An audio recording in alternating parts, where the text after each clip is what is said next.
Alright, Shalom. First and foremost, I'm going to start this lesson off by giving all the praise, honor, and glory unto Yahweh, Ba'ashem, Yahweh Shai, Ba'ashem, Rakakudash. Double honors to the apostles and elders of Great Millstone. Honors to all the brothers who are firmly pushing the word in sincerity and in faith, and Shalom to all the sincere believers. Now, this lesson is going to be based on this tropical storm that's edging toward the Philippines and may grow to a typhoon on path toward China. So through the Spirit, I'm going to read this article, get some precepts, and Lord's will, you're edified. It says, Tropical Storm Matmo edged closer to the Philippines on Thursday and was expected to intensify into a typhoon that could threaten southern China this weekend, just about a week after the region was battered by Ragasa, one of the strongest storms to hit Asia in years. Matmo, which had maximum sustained winds of 40 miles per hour, is forecast to move west northwest to the vicinity of Luzon, the Philippines' most populous region, at about 13 miles per hour, according to Hong Kong's observatory. On Thursday morning, the country's central region was already grappling with the aftermath of an earthquake that killed dozens of people. The Philippine Weather Agency said it may make landfall over southern Isabela Province or northern Aurora Province on Friday and is expected to cross northern Luzon.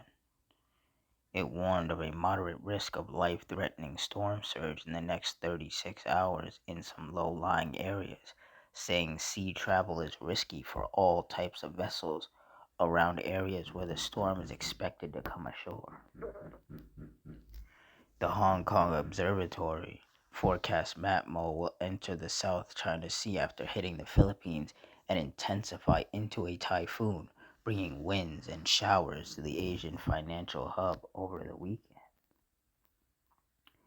It is expected to hit coastal areas of neighboring Guangdong Province, the southern Chinese economic powerhouse, on Sunday, before moving northwest into the Guangxi region and eventually dissipating around Yunnan Province in southwest China next week.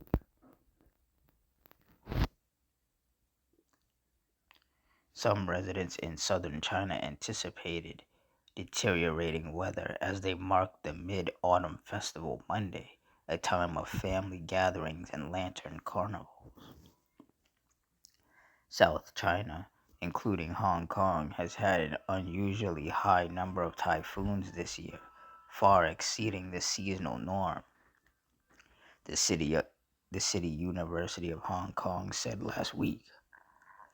Its statement was issued as Super Typhoon Ragasa, the world's strongest cyclone of the year, which once packed maximum sustained winds reaching 165 miles per hour, approached the city before weakening and entering northeastern Vietnam. Earlier this week, Typhoon left a deadly trail of destruction in Vietnam. Its prime minister ordered urgent relief efforts after flooding and landslides triggered by struck 17 northern and north central provinces. More than 158,000 houses were destroyed, damaged, or submerged.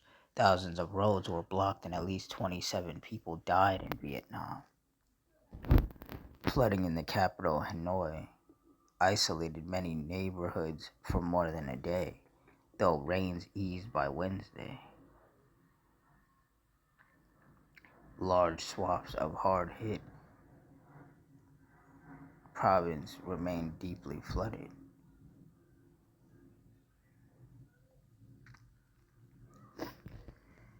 2 Timothy 3:1. This know also that in the last days perilous times shall come. And that's clear that we are living in the last days, and that perilous, dangerous, savage, unsafe, hazardous, hard to bear times are here, because It's just typhoons and hurricanes and tornadoes and tropical storms and fires and earthquakes and protests and riots and shootings and stabbings and kidnappings and just all sorts of judgment is taking place every day all over the world, just constantly. And it's only going to get more intense.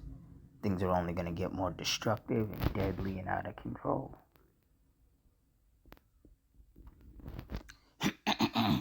Slakia. Isaiah 29:6, Thou shalt be visited of the Lord Yahweh of hosts with thunder, and with earthquake and great noise, with storm and tempest and the flame of devouring fire. And that's what clearly the Lord is sending out. Storms and tempests. Typhoons, monsoons, hurricanes, tornadoes. Lots of rain, lots of wind, lots of lightning.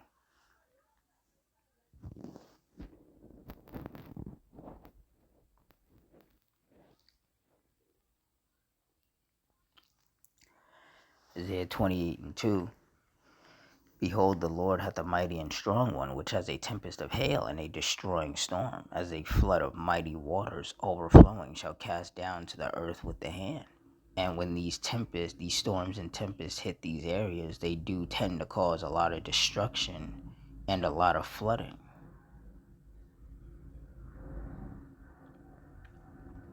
That's the power of the Lord right there. That's the power of the Heavenly Father being put on display through these powerful, destructive, and deadly storms and tempests.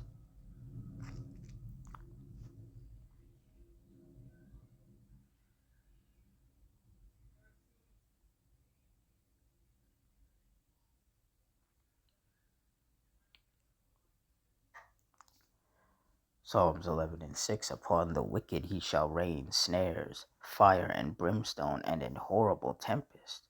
This shall be the portion of their cup.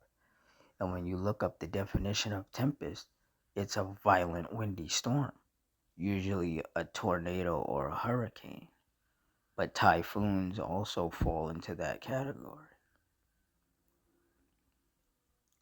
And that's what's being sent upon those parts of Asia.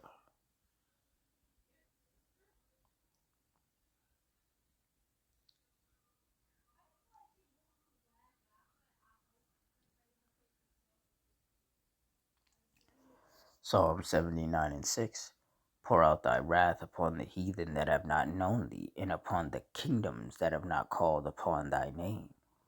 And that's clearly what the Lord is doing, sending out earthquakes and various powerful, destructive, and deadly storms and tempests and fires upon these different kingdoms to punish the wicked people within them.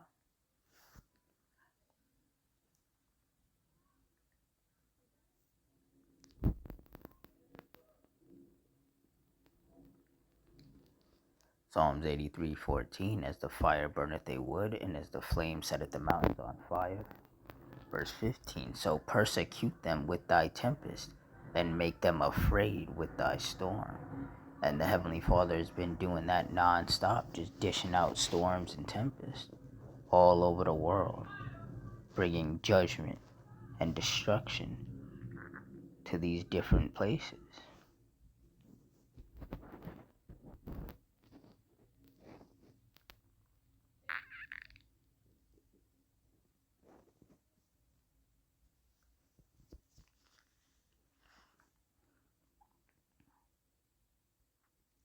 Psalm 7:11, Yahweh judgeth the righteous, and Yahweh is angry with the wicked every day.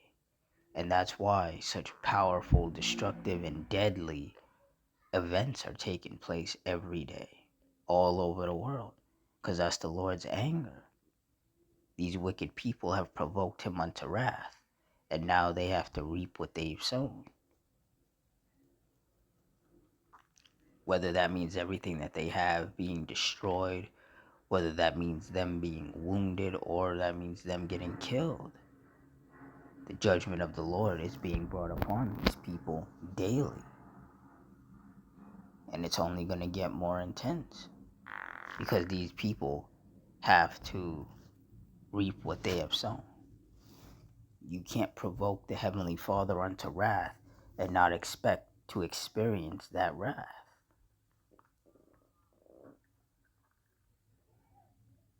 That's why it says in Proverbs 22:3, a prudent man foreseeth the evil and hideth himself, but the simple pass on and are punished. See, those of us of the hopeful elect who have been blessed with the wisdom, knowledge, and understanding of these scriptures, we know that the Heavenly Father is angry with the wickedness that's going on in the world and that He's going to bring judgment. These simple-minded, wicked people out here, they don't care. They're running around talking about you only have one life to live, so they're just out here being as wicked as they can be. They genuinely don't believe that there's consequences to their actions.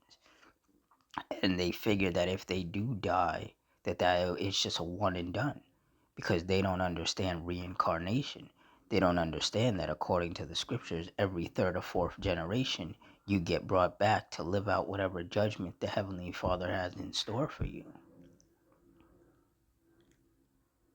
So all that you only live once nonsense is actually not true. You actually live multiple times. And each time you play out whatever judgment the Lord has set up for you. And some people's judgments are far worse than others.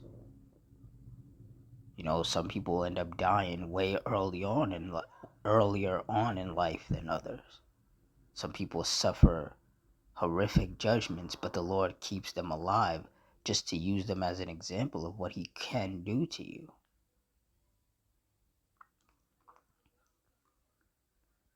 That's why in Proverbs 19:23, it says, the fear of the Lord Yahweh tendeth to life, and he that hath it shall abide satisfied. He shall not be visited with evil. A lot of people out here clearly don't fear the Lord. And their actions show that they don't fear the Lord, and their words as well. And that's why these people are constantly being visited with evil, with spirits of vengeance, with heavy judgments from the Lord. Because they keep thinking that this is a joke. They keep thinking that this is a game. Even though if they really took a look at what the Lord was doing throughout the world, they'd realize that this is the furthest thing from a game. This is very serious.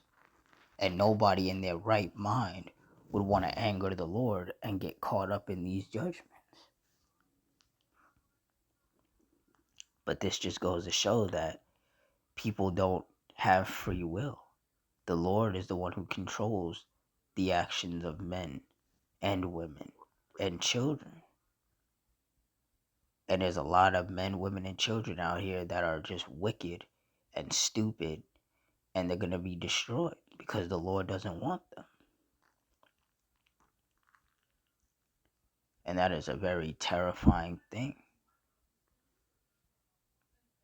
So those of us of the hopeful elect who do have the wisdom, knowledge, and understanding of these scriptures, we should be very grateful and thankful that the Lord has not just left this out there, in the world with these wicked people, these wicked, simple-minded people. We can see things from a much different perspective than these people. We move differently than the rest of these people because we have that fear, that healthy fear of the Lord that, keeps us in line. That keeps us on that straight and narrow path. And Adawan Ratazah, we've been chosen from the foundation of the world to endure unto the end and be saved. That's the goal. That's the ultimate prize right there.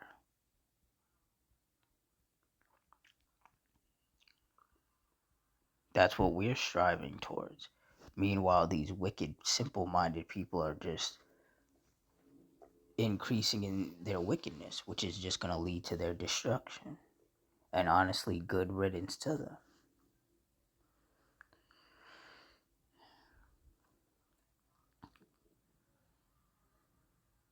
Because if you're not with the Heavenly Father and you don't want to move righteously, then you're against the Lord, which makes you an enemy. And all of the Lord's enemies are going to die. And their death is going to manifest in whichever way the Heavenly Father sees fit, which could very well be through these storms and tempests. So with that, I'm going to wrap it up here. In closing, I want to give all the praise, honor, and glory unto Yahweh, Bahashim Yahweh Shai, Bahashim Rakakwadash, the Wadi How Bahashim Yahweh Shai, for putting the spirit on me to do this lesson. Double honors to the apostles and elders, a great millstone. Honors to our brothers who are fervently pushing the word in sincerity and in faith, and shalom to all the sincere believers. I hope you all stay strong, stay safe, stay fervent, stay prayed up, and Adawan Ratazah. Till next time, shalom.